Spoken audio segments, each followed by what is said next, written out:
Assalamualaikum warahmatullahi wabarakatuh. Alhamdulillahirabbil alamin. Wassalatu wassalamu asrofil anbiya'i wal mursalin wa ala alihi washabihi ajmain, amma ba'du.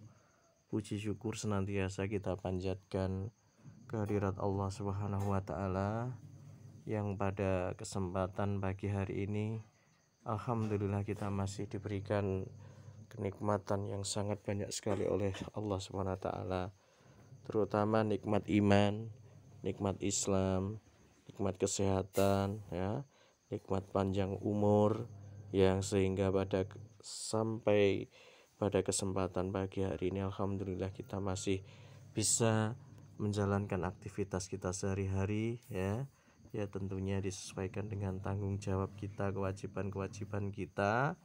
Kalau kalian alhamdulillah masih diperkenankan untuk bisa mengikuti pembelajaran secara online, yang insya Allah kalau Allah mengizinkan pembelajaran online yang akan kita lakukan ini, ya beberapa waktu yang akan datang sudah berakhir, insya Allah akan diganti dengan pembelajaran secara langsung, pembelajaran secara tatap muka. Insya Allah, mudah-mudahan Allah mengabulkan apa yang kita inginkan.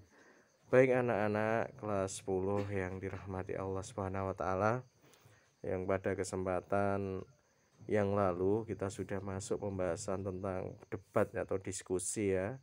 Kita sudah membicarakan tentang pengertian dari masalah, hubungan antara masalah dan debat, kemudian terkait dengan hal-hal yang terkait dengan diskusi diskusi secara resmi, seminar, orang-orang yang terlibat di dalam diskusi tersebut. Kemudian pada kesempatan pagi hari ini kita melanjutkan pembahasan kita mengenai struktur debat, ya. Langsung masuk pada poin B, yaitu menganalisis struktur dan beragam perdebatan di dalam sebuah diskusi. Yang pertama yang akan kita bahas adalah mengenai struktur debat atau struktur diskusi, misalnya seperti itu, ya. Telah kita pelajari sebelumnya bahwa debat dimulai dengan adanya masalah atau isu. Kemungkinan Pak Eko pertemuan yang lalu Pak Eko sudah menyampaikan tentang bagaimana hubungan antara debat dan masalah, ya ini jawabannya ini, bahwasanya debat atau diskusi itu bisa berlangsung manakala itu dimulai dengan adanya masalah muncul, kemudian baru didiskusikan. Kemudian masalah itu dibahas dari berbagai sudut pandang. Dalam pembahasan masalah ini akan terdapat berbagai pendapat yang memungkinkan bertentangan satu sama lain. Pembahasan ini diharapkan berakhir pada sebuah kesimpulan, ya, seperti itu. Dalam pembahasan masalah ini akan terdapat berbagai pendapat yang mungkin bertentangan satu sama lain. Pembahasan ini diharapkan berakhir pada sebuah kesimpulan. Kemudian di situ ada gambar 7.2, struktur debat mencakup 3 komponen pokok, ya. Struktur debat mencakup 3 komponen pokok. Yang pertama adalah pengenalan masalah, yang kedua penyampaian argumen, dan yang ketiga adalah kesimpulan. Nah, itu sangat sederhana sekali, ya, untuk struktur debatnya, ya. Ada pengenalan masalah, penyampaian argumen, dan juga kesimpulan. Lantas pengenalan masalah itu yang seperti apa? Pengenalan masalah itu menyangkut kepentingan banyak pihak, seperti yang sudah kita sampaikan pada pertemuan yang lalu. Ada bagaimana caranya untuk menentukan masalah yang baik, untuk digunakan di dalam sebuah diskusi. Salah satunya adalah sedang banyak diperbincangkan oleh masyarakat. Maka dari itu berarti itu secara otomatis bisa menyangkut kepentingan banyak pihak. Kemudian sesuatu yang penting untuk didiskusikan, itu terkait dengan masalah di dalam sebuah diskusi. Kemudian yang kedua, struktur debat yang kedua adalah penyampaian argumen. Biasanya di dalam diskusi itu kan nanti kita peserta diskusinya itu mendatangkan dari berbagai pihak, dari berbagai macam sudut pandang keilmuan. Maka di dalam menyampaikan argumen di dalam sebuah masalah itu nanti di situ akan ditinjau dari berbagai sudut pandang. Kemudian di dalam debat atau diskusi di situ juga melibatkan pihak yang pro dan pihak yang kontra. Pro itu yang setuju dengan permasalahan yang ada, kontra tidak setuju, seperti itu, berlawanan. Jadi penyampaian argumen itu ditinjau dari berbagai sudut pandang, kemudian melibatkan pihak yang pro maupun yang kontra. Kemudian struktur debat yang selanjutnya adalah berupa kompromi.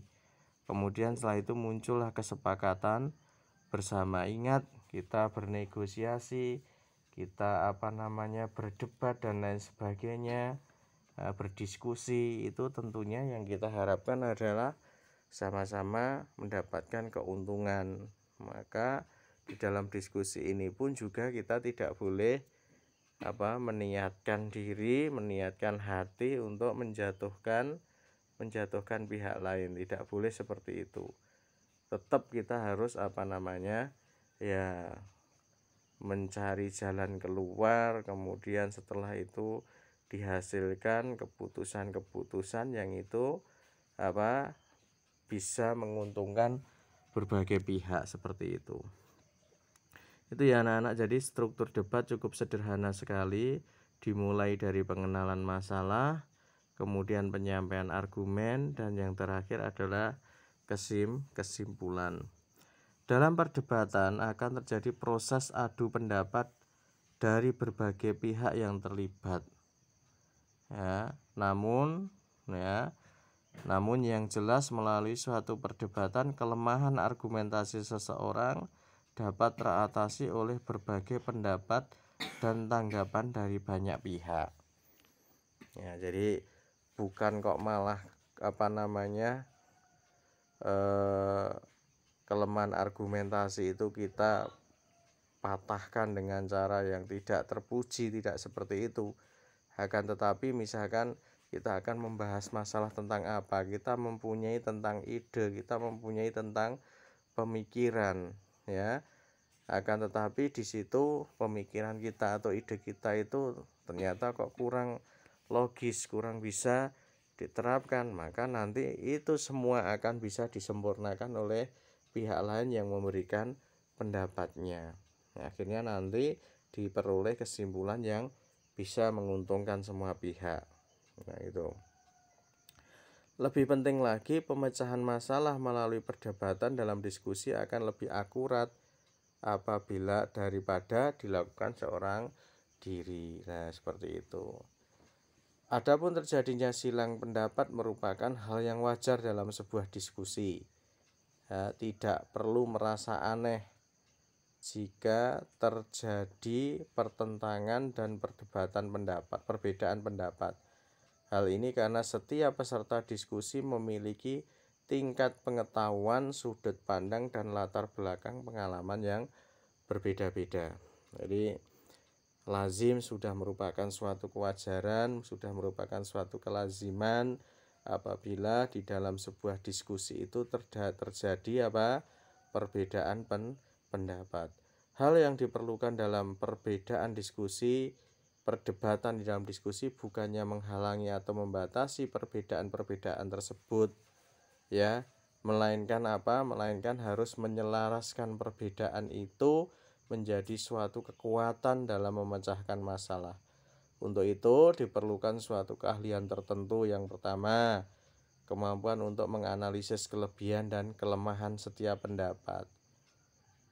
Bukan kelebihan dan kelemahan orang atau peserta diskusi, tetapi yang analisis itu adalah tentang pendapat, ya.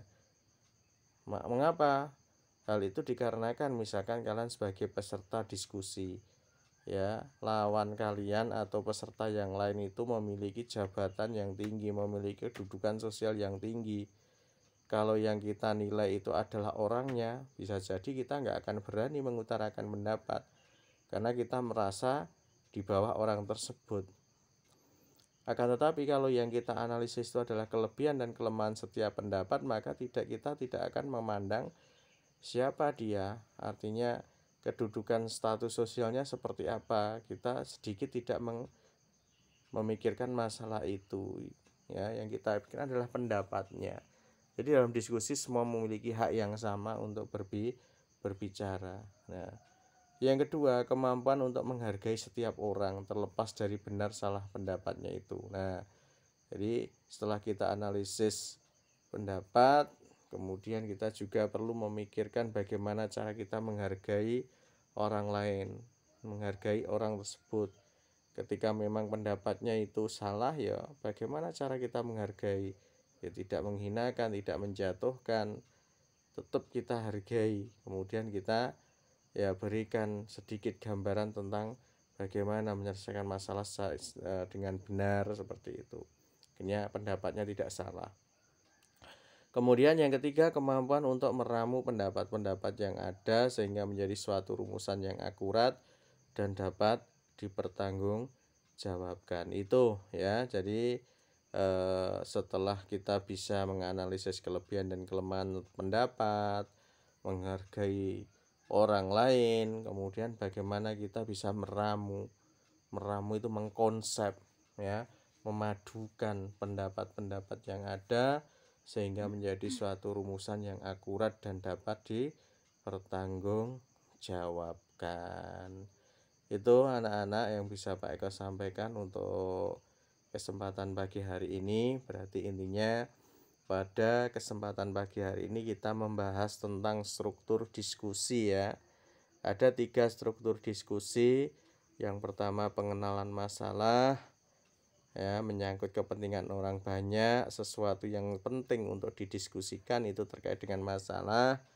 Kemudian penyampaian argumen, itu di dalam pelaksanaannya nanti penyampaian argumen itu bisa ditinjau dari berbagai sudut pandang dan ada pihak yang pro, ada pihak yang kontra. Ya, pro yang setuju terhadap suatu permasalahan, yang kontra yang tidak setuju. Kemudian kesimpulan itu berupa kompromi, kemudian kesepakatan bersama. Kemudian pada pertemuan ini pula sudah Pak Eko sampaikan mengenai hal-hal atau yang perlu diperhatikan, yang perlu dimiliki oleh setiap orang untuk bekal ketika berdiskusi atau berdebat dengan orang lain. Tapi intinya Pak Eko sekali lagi menyampaikan, debat yang kita bahas di sini, ya, tidak murni debat-debat yang bisa kalian ketahui adu pendapat secara kalau bahasa Jawa ini ngeyel-eyelan gitu, ndak, ya. Bukan debat-debat kusir yang tidak ada ujung kesepakatannya, yang dilakukan hanya untuk menang sendiri, tidak seperti itu. Tapi debat di sini adalah diskusi yang dilakukan secara ilmiah, yang semua bersandarkan pada ilmu dan semuanya itu bisa dipertanggungjawabkan, ya.